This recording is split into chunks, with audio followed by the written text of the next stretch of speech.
Welcome to this explainer. Humans are completely unique in our absolute obsession with mapping time. But trying to translate that totally invisible, intangible concept to concrete learners, honestly, it remains one of the toughest pedagogical hurdles we face.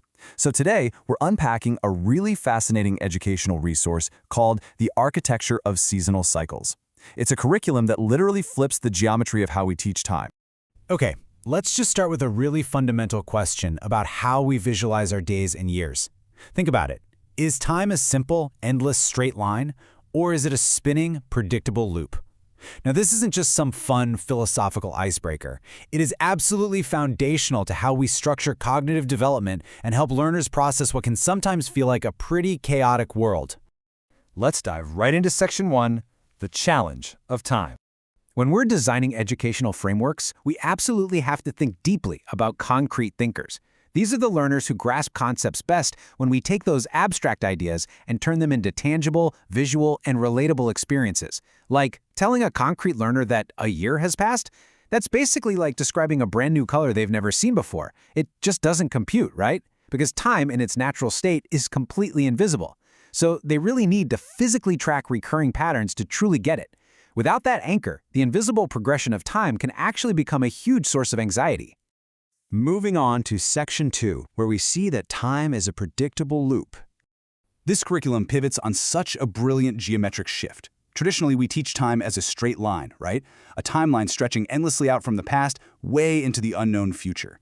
But psychologically speaking, staring down an endless line into the unknown, that can be incredibly daunting. It kind of feels like walking down an endless, featureless hallway.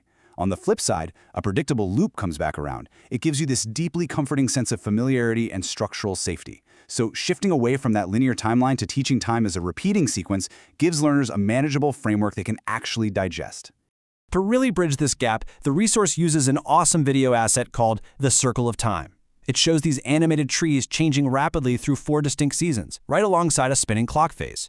By fusing the organic, highly visible changes in nature with the mechanical spinning of a clock, it perfectly connects the tool we use to measure time with the actual physical reality of experiencing it. Suddenly, the ticking hands of a clock have real-world stakes, falling leaves, growing buds, or melting snow. It's a real game changer. Which brings us to Section 3, nature and daily rhythms. We're going to start macro here.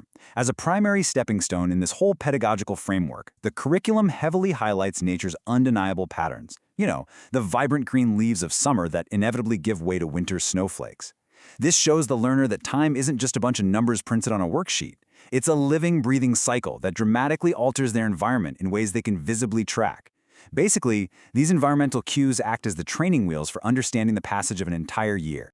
From there, the curriculum zooms all the way in from the macro right down to the micro. Because just as the Earth cycles through seasons, our individual days function on those exact same predictable loops.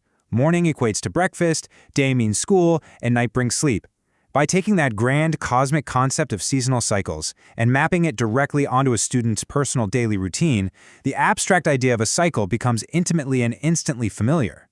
They realize, oh, I cycle through my daily routines exactly like the planet cycles through its orbit. It's such a beautifully scaled cognitive connection. Now let's look at Section 4, the seasonal photo sort.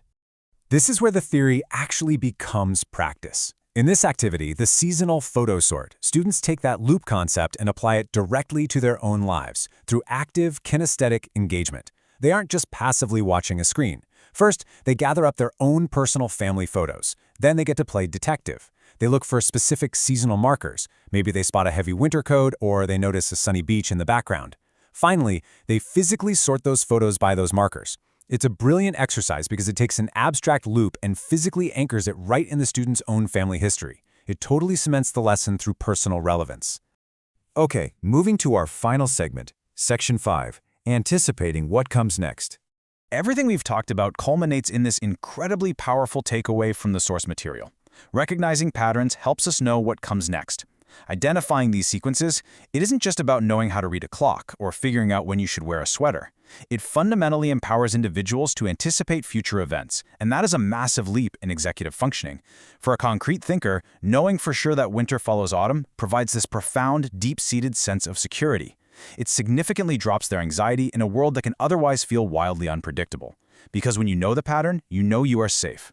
I really want to leave you with this final thought today. If identifying natural sequences brings such a profound sense of security and structure to a student, how does recognizing recurring loops help you anticipate and manage your own future events? Framing time as a predictable cycle doesn't just change how we learn, it actually changes how confidently we step into tomorrow. Thank you so much for joining me for this explainer. I really hope you look at your own daily loops just a little bit differently today.